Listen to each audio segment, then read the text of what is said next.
So what is variational proportionality? Now, variational proportionality in mathematics is used to show the relationship between two quantities that are dependent on each other. Now, they are used to show the relationship between two quantities that are dependent on each other. What do I mean by that? It means that it is used to show the relationship in two quantities whereby a change in one causes a corresponding change in the other. And under variations, we have the first type of variation we'll be looking at, the ones we know as direct variation or proportionality.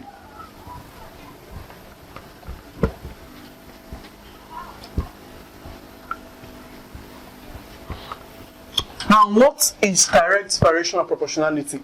Now, direct variation or proportionality is used to show the relationship between two quantities where a change or an increase in one will cause a corresponding increase in the other, and where a decrease in one will cause a corresponding decrease in the other.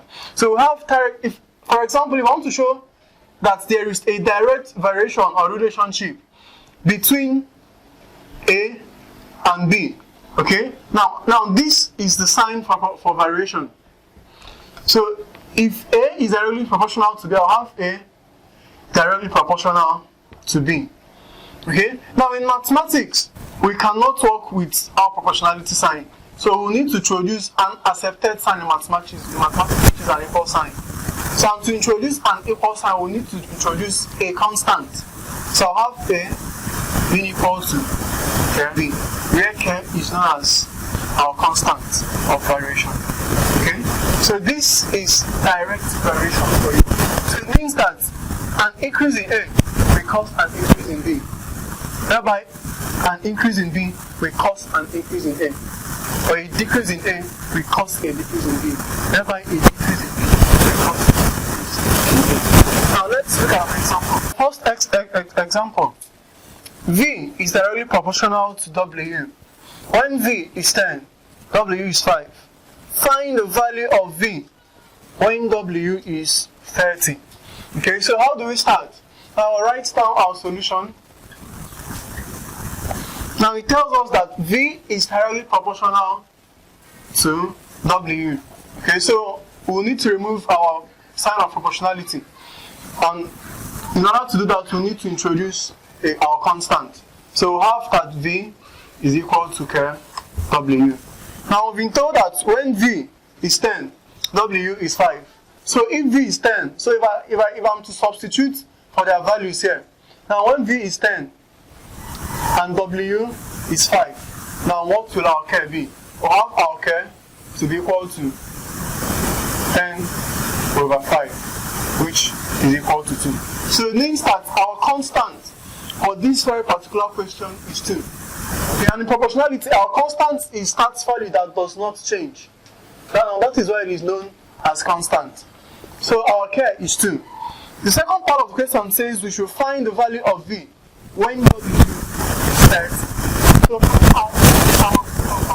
our first equation tells us that V is equal to 30. So if V is equal to W and our W is 30 and our K is 20, so it means that V, K is 2 times, now W is 30. So we have our V to be equal to 60. Okay? So when our W is 30, our V will be 60. Alright, now let's look at the second kind of variation. The second kind of variation we'll be looking at will be the one we know as inverse variation. And what is inverse variation? It is used to show the relationship between two quantities, whereby an increase in one becomes a decrease in the other. So if I want to show that A is inversely proportional to B, I'll have that A, and remember this is our sign of proportionality, is inversely proportional to B. And remember, we cannot work with our sign of proportionality, we need to introduce our constant. So we'll have that A is equal to K and 1 over W.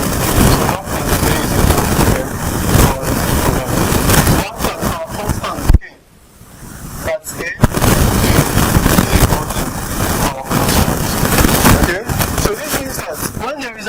increase in A, there will be a decrease in B. And whenever there is an increase in B, there will be a decrease in A. So let's see an example. Z is inversely proportional to the square of P. If when Z is 12, P is 2, find the value of P when Z is 6. So let's look at the solution. So our solution, we are told that Z is inversely proportional to the square of not just P.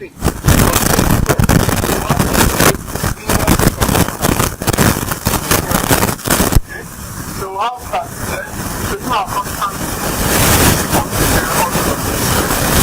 So how our constant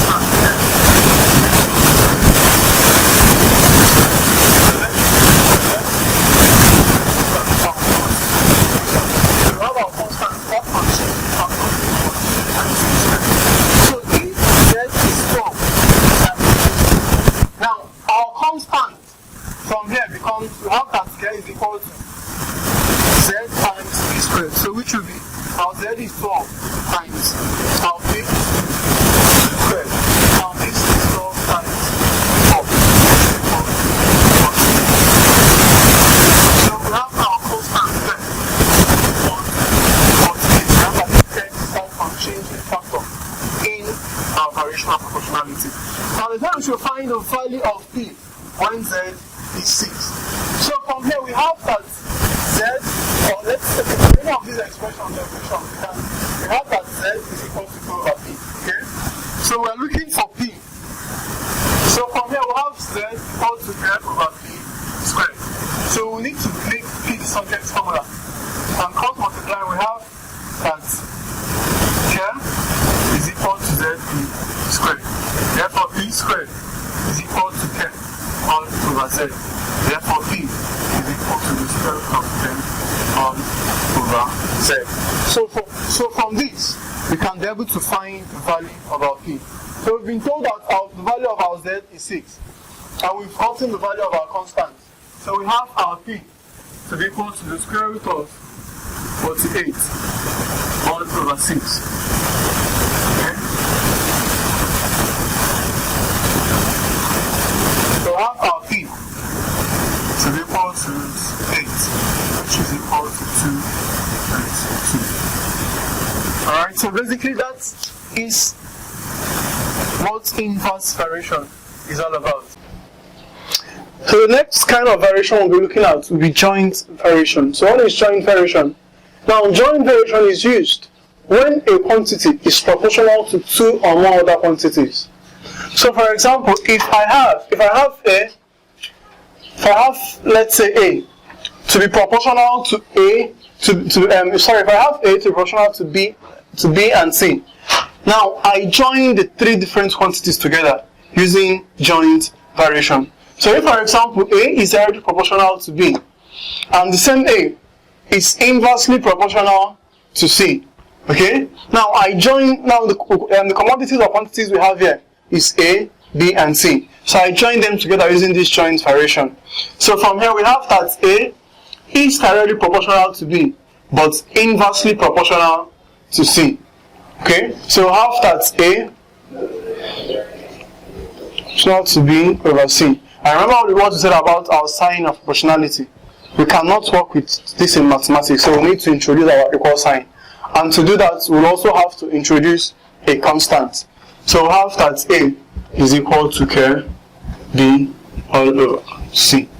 Alright. So in joint variation, it is used to show the variation or the relationship, or it is used when one quantity is proportional to 2 or more other quantities. So let's look at it as an example to help clarify us further. Now let's look at this example. If y varies directly as d and inversely as the square of x. So our solution will have y to vary directly as d and inversely as the square of x. Okay, the same y also varies inversely as the square of x. So joining these together, we'll have that y is directly proportional to d, but inversely proportional to x squared. And remember what we said, we'll have to eliminate this sign of proportionality. So we'll have that y is equal to k all over x squared. So this is our equation. Now they said, okay, sorry. How about y is equal to kd all over x squared? They said if d is equal to 2, x is equal to 3, and y is equal to 4, find the law connecting the variables. Now what is this law connecting the variables? What does it mean? The law connecting the variables is that variable that does not change about this question. And remember what to say about proportionality. Now the only thing that does not change in our proportionality question is our constant. So here, they are indirectly asking us to find the constant of this very particular expression. And we know that our constant is k. So we'll have to make k a subject formula. To have that, kd is equal to x squared y, and our k is equal to x squared y all over d. Okay?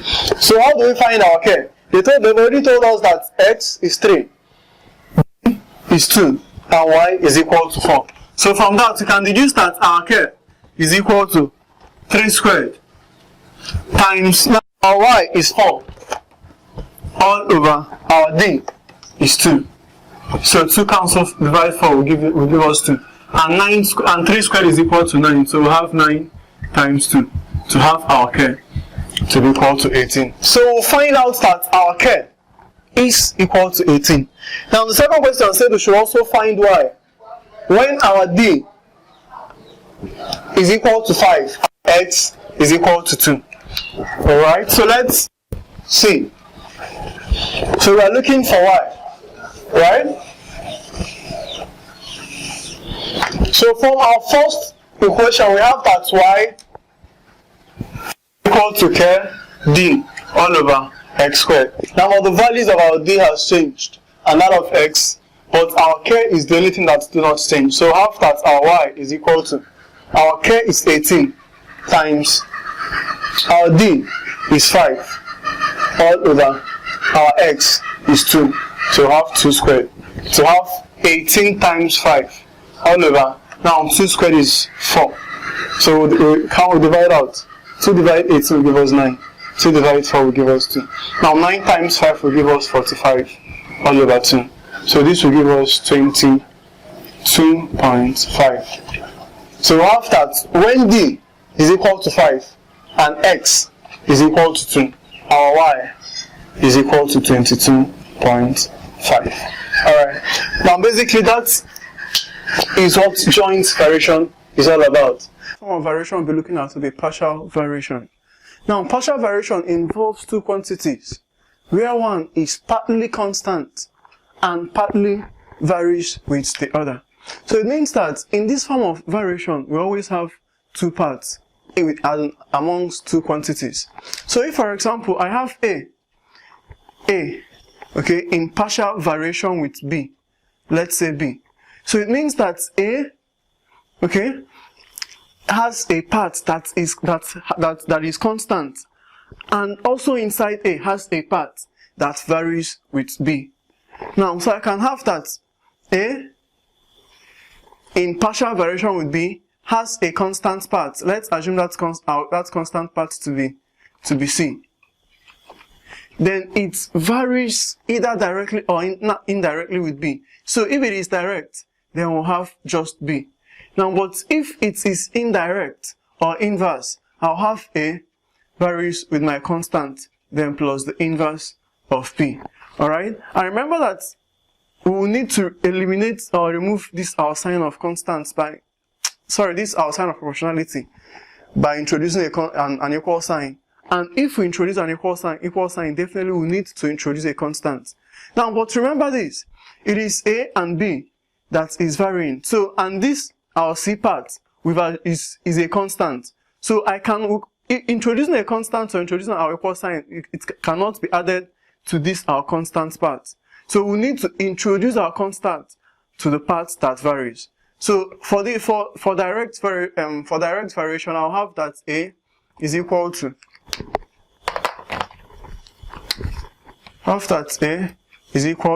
now my constant part plus okay, B.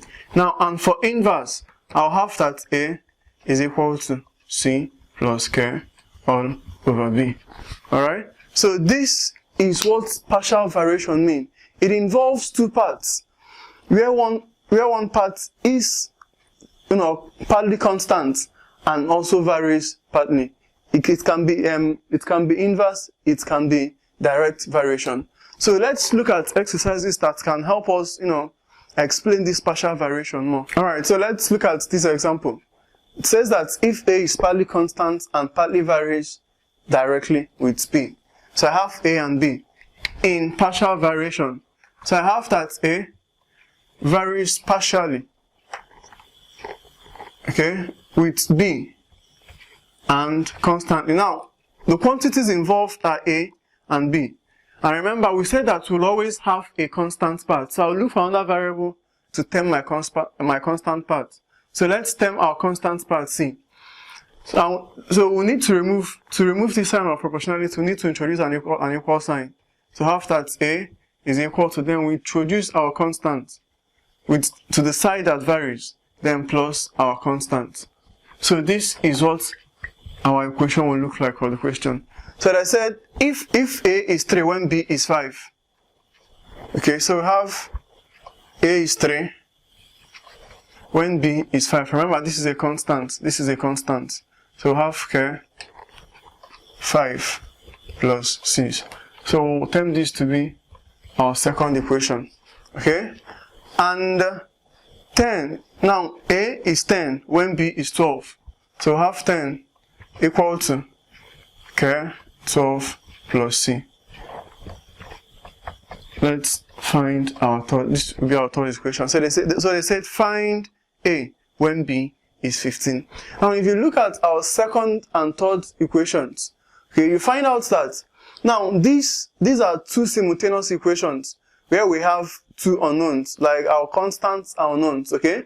And we know that if I have two unknowns and two equations, I can find my unknowns. So the first thing that we'll be doing will be to search for the values of our constants. So we'll go through elimination method. We will go through elimination method. Now I have just one C here, I have just one C here. So this we cancel out. Now K5 minus K12 will give us minus K7, being equal to 3 minus 10 would give us minus 7. To have that K is equal to minus 7 all over minus 7. To have that our K is 1.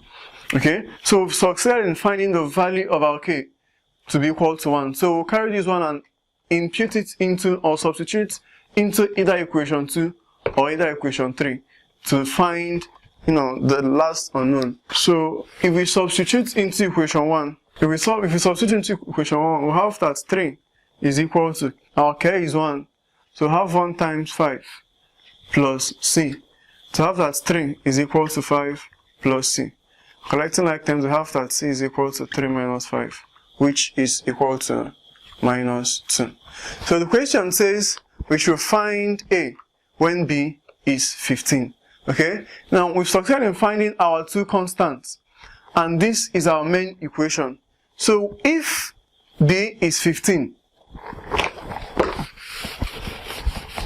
if B is 15, we'll have that A, which is equal to KB. So we found our K to be 1. We'll have 1 times 15. Okay? Plus, now our C is minus 2 plus minus 2. We'll have that A is equal to 15 minus 2. Have that A is equal to 13. Alright, so basically that will be it on variations.